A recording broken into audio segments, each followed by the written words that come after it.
Hi, Matt Easton here for Schola Gladiatoria channel. I'm looking at British military swords with antiques in hand. Here we have the British 1821 pattern light cavalry trooper's sword.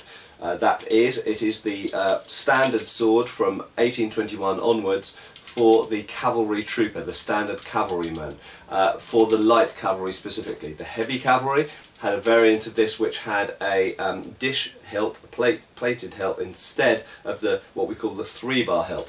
So the 1821 essentially replaced the 1796 pattern light cavalry sabre, which is a very well known sword and which we will look at in a separate video. The reason that the 1821 came in replacing the 1796 is one of the criticisms of the 1796 light cavalry sabre was that essentially it's a cut-only sword. It's a highly curved sword with a hatchet point. And whilst you can poke someone with it, you can't really give point in a cavalry sense with it, and it's relatively short. It only has a 32.5 inch or 33 inch blade, which for a cavalry sword is quite short. And if you're facing, for example, in the Napoleonic Wars, French cuirassiers who have a thrust-centric 37 or 38 inch bladed sword, it's obviously quite close to get close enough to use the edge of your sword, remembering that not only the literal length of the blade being 38 versus 33, but a cut, generally speaking, has to land further down the blade than a thrust. A thrust impacts at the tip, a cut impacts usually down at the centre of percussion down here. So, in 1821 it was decided that the British light cavalry should instead have a compromise cut and thrust blade, a blade capable both of cutting and thrusting that was straighter than the 1796 light cavalry sabre. And additionally, another criticism of the 1796 light cavalry sabre was that it only has a simple knuckle bow, and this didn't offer very much hand protection. So they introduced the 3-bar hilt. The 3-bar hilt was not a completely new invention by any means. It had existed on other models of sword that were in use during the Napoleonic period, both on the French side as a regulation weapon in the cavalry, but additionally in Britain as optional private purchase officers' swords occasionally had 3-bar hilts on them as well. So the 3-bar hilt was seen as much more protective, obviously. If I just draw it for a second, so the 3-bar hilt, as you will see, protects the whole back of the hand from cuts. Obviously from thrusts it's not so protective, but against cuts it's very good, much better than just simply having one knuckle bow at the front.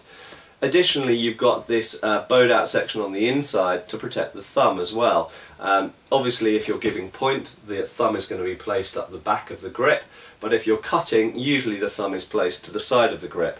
And in that, if you're parrying on the inside line, cuts that slide down the blade have a tendency of hitting the thumb if you don't have something here to protect them. So that protects the thumb very nicely. The reason that the hilt is asymmetrical is because your hand is asymmetrical. Obviously most of the meat of your hand is on the right side, which is why the hilt mostly sticks out on the right hand side.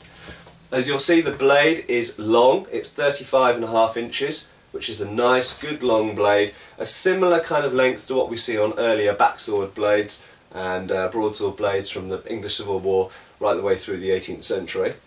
And it is slightly curved, compromise cut and thrust blade. It is fullered for the first 3/4, and then the final approximately 10 to 12 inches is actually double-edged and diamond section. In theory, this back edge could be sharpened. In reality, many of them were not for some reason. They tended to only sharpen the front edge, although you do see ones which are sharpened on the back edge as well. Having the back edge sharpened, you could give false edge cuts, but it seems predominantly it was to assist with the thrust and also the extraction of the thrust. So it is by and large a single-edged, very slightly curved blade that is able to give point effectively and of course to cut, and it's a nice big 35.5 inch blade with a filler on both sides. The weight of the sword is around 2.5 pounds, which is quite reasonable for a cavalry sword of this size. The point of balance is actually quite far out. The point of balance on this is about 7 inches out, so it's about the same actually as a Napoleonic era cavalry sword. which gives it quite a lot of cutting power. The hilt equally has the ears to the back strap. It's got a similar hilt construction to earlier swords, with the ears on the side, so the tang is peened at the end and peened through the tang as well there. So you've got a very, very secure hilt that's held with 2 rivets essentially. And the grip is on the trooper's weapon is leather bound with wire in the grooves, as you can see here hopefully. There we go. It is, I think, a good weapon.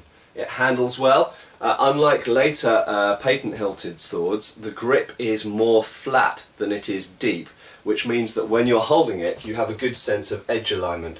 There's no real risk of the sword turning in the hand.